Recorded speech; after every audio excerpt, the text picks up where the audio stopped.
Hello everyone, this is Richa Sharma. You are watching educational channel History with Richa. Please like and subscribe my channel and share also.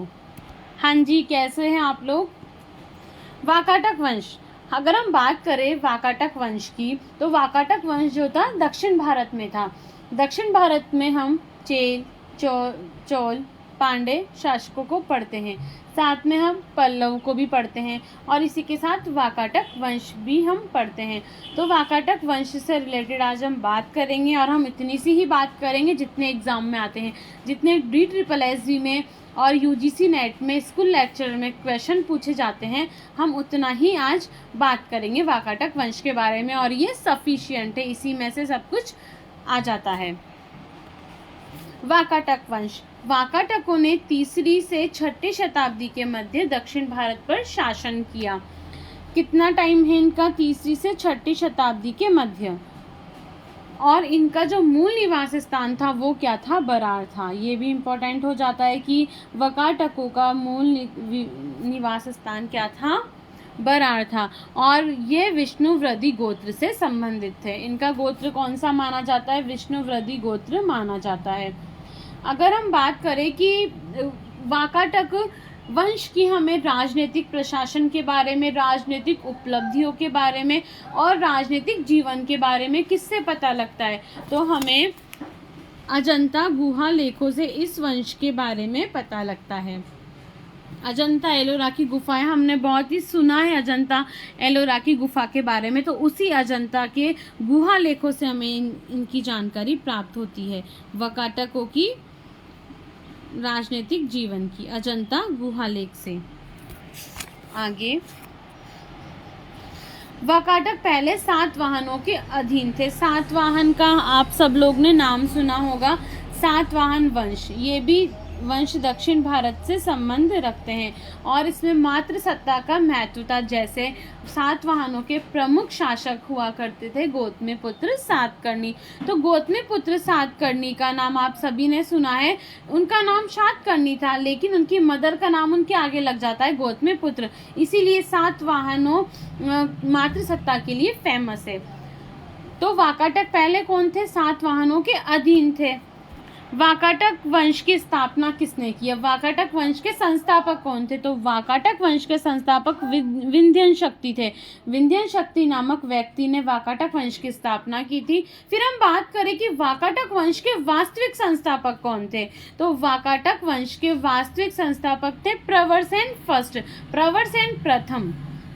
ये important हो जाता है कि संस्थापक और वास्तविक संस्थापक हमें याद रखना होता है। किसी भी वंश का, किसी भी डायनेस्टी का हमें संस्थापक और वास्तविक संस्थापक याद रखना होता है। जैसे हम मध्यकालीन भारत पढ़ते हैं तो हम दिल्ली सल्तनत के संस्थापक पढ़ते हैं, फिर हम पढ़ते हैं दिल्ली सल्तनत का वास्तविक संस्थापक कौन था, तो हम वास्तविक संस्थापक में किसको पढ़ते हैं? इल्तुतमिश को पढ़ते हैं। तो किसी भी डायनेस्टी का हमें संस्थापक और वास्तविक संस्थापक पढ़ना जरूरी है और हमें याद भी होना चाहिए। जैसे हम गुर्जर प्रतिहार पढ़ते हैं, उसमें भी हम पढ़ते हैं कि उसमें आदि पुरुष कौन थे और वास्तविक संस्थापक कौन थे। अब है प्रवरसेन फर्स्ट। हम बात करेंगे अब प्रवरसेन फर्स्ट की। तो इनकी जो प्रमुख स्थान थी वो कौन सी थी? बरार थी। और इनका जो गोत्र था वो था विष्णुवृद्धि गोत्र से संबंधित था। इनके शासन का अगर समय आ जाए तो वो था 3री शताब्दी से 6ठी शताब्दी तक था। प्रवरसेन फर्स्ट। प्रवरसेन फर्स्ट ने ही एक ऐसे थे वाकाटक वंश में, वाकाटक डायनेस्टी में, जिन्होंने सम्राट की उपाधि धारण की थी। ये इम्पोर्टेंट हो जाता है क्योंकि यहाँ पे आ गया केवल। हम पढ़ते ना केवल, हिंदी में भी हम वाक्य शुद्धि में इसको पढ़ते हैं, तो केवल आ गया तो मतलब सिर्फ इन्होंने ही की थी। बाकी अब आगे आता है कि ये धर्मराज की उपाधि भी इन्होंने धारण की थी। तो धर्मराज की उपाधि हमारे लिए इम्पोर्टेंट नहीं है क्योंकि धर्मराज, महाराजाधिराज, ये सभी डायनेस्टी में ऑलमोस्ट सभी शासक इनकी उपाधि को क्या है? धारण कर लेते हैं। तो ये हमारे एग्जाम से रिलेटेड नहीं है, इम्पोर्टेंट भी नहीं है। इम्पोर्टेंट है सम्राट की उपाधि। फिर आगे कि यही वास्तविक संस्थापक माने जाते हैं। कौन? प्रवरसेन ही वास्तविक संस्थापक माने जाते हैं। आगे है प्रवरसेन प्रथम ने, ठीक है, प्रवर सेन फर्स्ट ने क्या किया, भारशिव नाग वंश के एक फेमस शासक हुआ करते थे भवनाग, उनके साथ उनकी पुत्री के साथ अपने बेटे का विवाह करवा दिया। तो प्रवर सेन के बेटे कौन थे, गौतमी पुत्र का विवाह करवा देते हैं भवनाग की पुत्री के साथ। प्रवर सेन ने, अब ये भी कथन भी इंपॉर्टेंट हो जाता है, क्वेश्चन आ सकता है कि कौन से वाकाटक नरेश ने 4 अश्वमेध यज्ञ, 7 सोम यज्ञ और 1 वाजपेय यज्ञ करवाया था। तो इसका आंसर होगा प्रवर सेन फर्स्ट। प्रवर सेन फर्स्ट ने क्या किया था, 4 तो अश्वमेध यज्ञ करवाए और 7 सोम यज्ञ करवाए और 1 वाजपेय यज्ञ इन्होंने करवाया था। और इसीलिए इनको क्या कहा जाता है, प्रवीर भी कहा जाता है। अगर प्रवीर आ जाता है तो प्रवीर को हम क्या समझेंगे, प्रवर सेन फर्स्ट ही हम समझेंगे।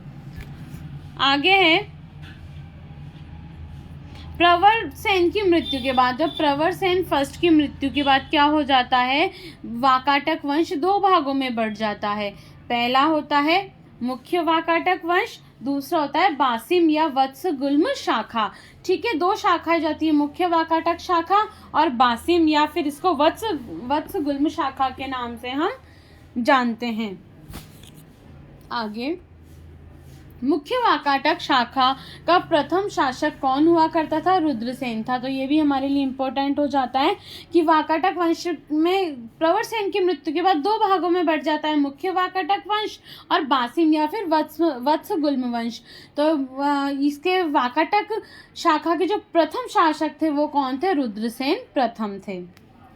अब रुद्रसेन प्रथम की हम बात करें तो ये कौन थे, वैसे तो सभी वाकाटक जो वंश था वो किसको मानता था, वैष्णव धर्म को मानता था, लेकिन ये एकमात्र ऐसे थे जिन्होंने शिव धर्म को अपना लिया था। वैष्णव धर्म को त्याग कर किसको, शिव धर्म को अपना लिया था। और इसका उल्लेख हमें किस में मिलता है, यहाँ पे शिव है, शिव धर्म, इसका उल्लेख हमें अभिलेखों में मिलता है कि इनको क्या कहा गया, महाभैरव का उपासक कहा गया। इससे हमें पता लगता है कि इन्होंने अपना अपना वैष्णव धर्म छोड़कर शिव धर्म अपना लिया था और महाउपासक इनको कहा गया अभिलेखों में। आगे है इसके बाद पृथ्वीसेन प्रथम, ये इनको धर्म विजयी भी कहा गया है। इनकी तुलना युधिष्ठिर से की गई है, तो ये भी थोड़ा ध्यान रखने वाली बात है कि युधिष्ठिर से तुलना की गई और धर्म विजय कहा गया है।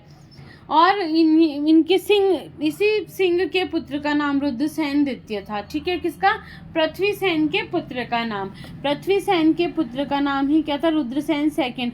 आप जब गुप्त काल पढ़ते हैं तो गुप्त काल में आपने पढ़ा होगा चंद्रगुप्त सेकंड को। चंद्रगुप्त सेकंड अपनी बेटी का प्रभावती का विवाह किससे करवा देता है, वाकाटक नरेश रुद्रसेन सेकंड से। तो ये वही रुद्रसेन सेकंड है जिसे हम गुप्त काल में भी पढ़ते हैं। और एनसीईआरटी 12th क्लास में भी प्रभावती गुप्त का उल्लेख है। एक उसमें लिखा हुआ है कि प्रभावती गुप्त क्या करती है, दंगुल नामक गांव को क्या करती है, भेंट कर देती है, एक महात्मा को दे देती है, एक आचार्य को भेंट कर देती है। इसी तरह से हाँ जी, अब हम पढ़ रहे हैं, देखो इसमें आ गया कि चंद्रगुप्त द्वितीय ने अपनी पुत्री प्रभावती गुप्त का विवाह पृथ्वी से, मतलब ये पृथ्वीसेन प्रथम के जो बेटे थे रुद्रसेन सेकंड, उनसे करवा दिया था। रुद्रसेन सेकंड है ये ना, रुद्रसेन सेकंड से करवा दिया था। और फिर उन्होंने क्या किया था, एक तो वाकाटक और किसका गठबंधन हो गया था, गुप्त। ये रहा गुप्त और वाकाटक गठबंधन ने मिलकर पश्चिम में भारत से शकों की शक्ति का उन्मूलन किया था। तो भारत से शकों को निकालने में कौन सा गठबंधन रहा था प्रमुख, गुप्त और वाकाटक गठबंधन। पृथ्वीसेन फर्स्ट के जो बेटे थे उनका नाम था दामोदर सेन। ये दामोदर सेन कौन थे, ये प्रभावती गुप्त के बेटे हुआ करते थे। प्रभावती गुप्त वही चंद्रगुप्त सेकंड की बेटी, रुद्रसेन सेकंड और प्रभावती गुप्त के जो पुत्र थे वो थे दामोदर सेन, और इन्हीं को प्रवर सेन सेकंड के नाम से जाना जाता है। प्रभावती गुप्त ने अपने पुत्र को दामोदर सेन को संरक्षण प्रदान किया और ये दामोदर सेन ही आगे जाके प्रवर सेन, ठीक है, ये इंपॉर्टेंट है कि दामोदर सेन आगे जाकर प्रवर सेन सेकंड के नाम से गद्दी पर बैठे। और कालिदास ने भी, जो दामोदर सेन है, दामोदर सेन की राज्यसभा में निवास किया था कुछ समय के लिए, ठीक है, ये भी इम्पोर्टेंट बात हो जाती कि कालिदास ने। फिर आगे कालिदास क्या करते हैं, वाकाटक वंश में किसकी, इसमें ये भी आएगा कि किसकी वो रचना करते हैं। तो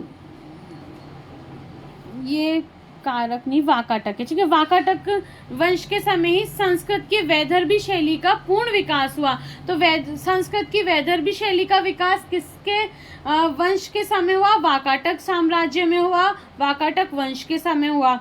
कालिदास ने वाकाटक दरबार में वैदर्भी शैली में मेघदूत की रचना की। आ गया, वैदर्भी शैली में किसकी रचना की, मेघदूत की रचना की। और अभी आप मुझे बताएंगे वैदर्भ भी किसके लिए, क्यों चर्चाओं में अभी वर्तमान में, ये पॉलिटी का क्वेश्चन है कि वैदर्भ भी क्यों चर्चा में है, आप मुझे बताएंगे क्यों है।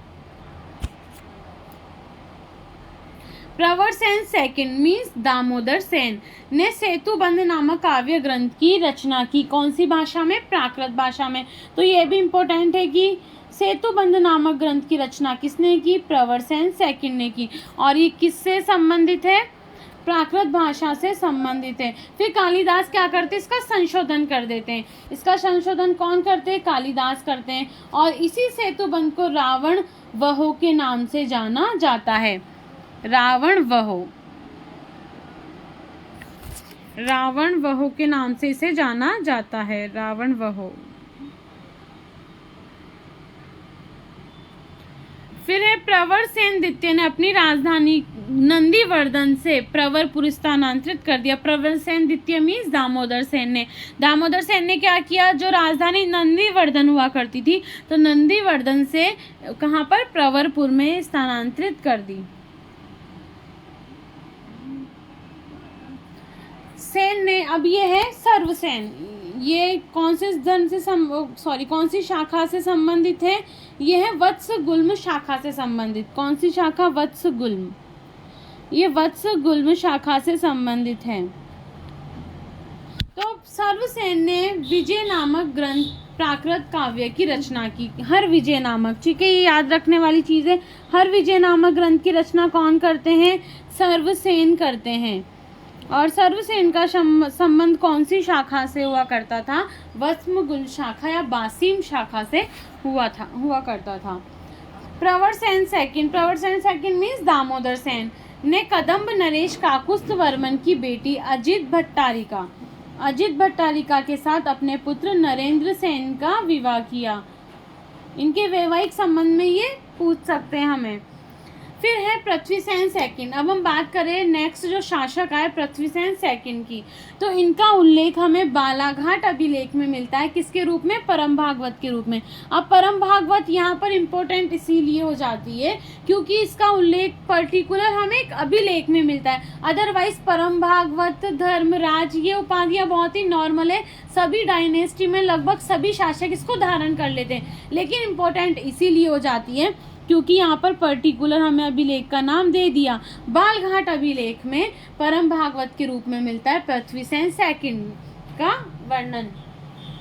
फिर ये हमारे लिए वेरी वेरी वेरी इंपॉर्टेंट है कि अजंता की गुफाओं में 16वीं और 17वीं गुफा का जो निर्माण है वो किसके समय हुआ था, पृथ्वीसेन सेकंड के समय हुआ था।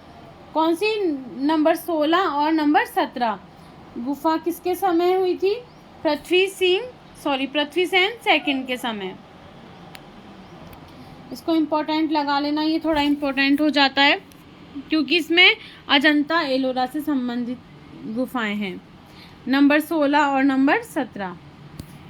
और परम भागवत भी इम्पोर्टेंट हो जाता है क्योंकि बालघाट अभिलेख में इसका वर्णन मिलता है। आगे हैं वाकाटकों के सिक्कों पर किसकी आकृति थी, गंगा की आकृति थी और यही इनका राज्य चिन्ह था। और इनका राज्य चिन्ह क्या था, गंगा की आकृति। जैसे हम गुप्त काल में पढ़ते हैं गरुड़ राज्य चिन्ह हुआ करता था, मयूर राज्य चिन्ह हुआ करता था, इसी तरह से वत्स गुल्म शाखा का अंतिम शासक हरिसेन था। ये भी याद रखने के लिए इम्पोर्टेंट है, ये याद रखना है हमें कि वत्स गुल्म शाखा मीन्स बासीम शाखा का अंतिम शासक कौन था? हरिसेन था। और इतना ही है, वाकाटक वंश सिर्फ इतना ही है, सफिशिएंट है, इसी में से क्वेश्चन बनकर आ जाता है। और ये वाकाटक वंश कहाँ था? ये दक्षिण भारत में यहाँ पर। और ये वैदर्भ जो भी है, वैदर्भ अभी कहाँ है? वैदर्भ अभी महाराष्ट्र में है। और आप मुझे बताएंगे कि वैदर्भ अभी क्यों चर्चाओं में रहा है पॉलिटी के अकॉर्डिंग, ठीक है? आप मुझे बताएंगे ये। और ये वाकाटक वंश दक्षिण भारत में इस ओर था, तो ये पश्चिमी घाट की तरफ स्थित है। आज के लिए इतना ही, हम फिर मिलेंगे नेक्स्ट वीडियो में। Have a good day. और ये वाकाटक वंश हमने पढ़ा है, ये सफिशिएंट है, इसी में से क्वेश्चन आ जाता है। Again bye bye, have a good day.